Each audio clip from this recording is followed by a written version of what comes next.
This is the AWS Morning Brief Security Edition. AWS is fond of saying security is job zero. That means it's nobody in particular's job, which means it falls to the rest of us. Just the news you need to know, none of the fluff. Hello and welcome to Last Week in AWS Security Edition. Next week is Reinforce, and I'll be half a world away, marrying a dear friend to another dear friend. Please let me know what shenanigans AWS gets up to while I'm gone. I don't usually like to talk about vendor stuff when they aren't paying me to do so, but Thinkst Canary's Thinkstscapes, I think I'm pronouncing that correctly, came out. Their analysis of the last quarter in the security sphere is not only spot on, but it's well crafted and highly entertaining to boot. Remember, you can always pay me to mention vendor stuff on the podcast and in the newsletter, to a point anyway. The harder path is to get me to talk about it organically because my standards are high. Thinkst consistently hits those standards. And disclosure, occasionally they do pay me to sponsor this podcast and my other nonsense. This is not a paid sponsorship. It's admiration. More like this, please.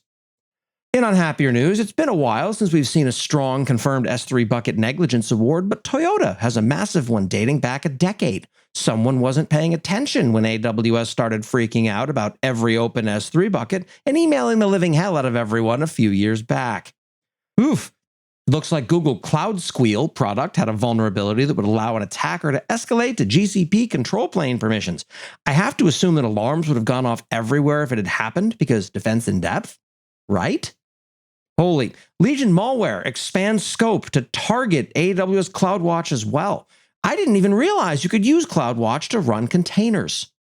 And when it rains, it pours. Capita in the UK had an S3 Bucket Negligence Award as well. AWS has had a few interesting things. Credit card payment processing on AWS. They have a blog post on it. Let me make it easier. Don't do it. Pay Stripe. You don't want to get stuck in the morass that's handling payment data if you can possibly avoid it. Lands of the late 90s and early 2000s were a magical place to learn about computers, hang out with your friends, and do cool stuff like share files, run websites and game servers, and occasionally bring the whole thing down with some ill-conceived software or network configuration. That's not how things are done anymore. But what if we could have a 90s-style LAN experience along with the best parts of the 21st century internet, most of which are very hard to find these days? Tailscale thinks we can, and I'm inclined to agree.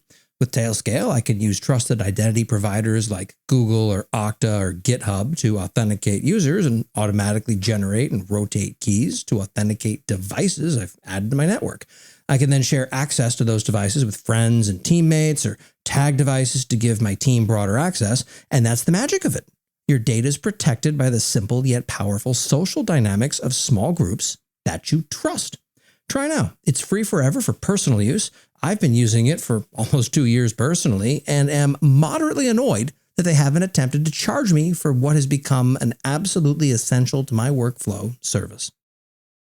Amazon Security Lake is now generally available. It's never been easier to see all of your security data in one centralized place, which also has a name that makes it convenient to immediately drown yourself once you realize just how exposed your security posture leaves you. Announcing the AWS blueprint for ransomware defense. Remove the word defense from this headline, and you have the pricing structure for data transfer in AWS.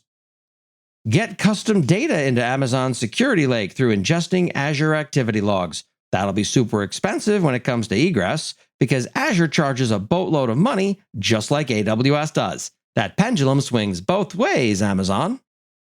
And the tip of the week goes out to, well, myself, because I got it wrong years ago. When you're starting something new that might turn into a company, use SSO. Federate your identities. You want a centralized identity source of truth to maintain other folks, since collectively your team will not be consistent with using a password manager correctly. I'm migrating now, and it's more painful than it would have been to simply do it right the first time. And that's what happened last week in AWS. I'm cloud economist Corey Quinn. Ever onward we go. Thank you for listening to the AWS Morning Brief Security Edition.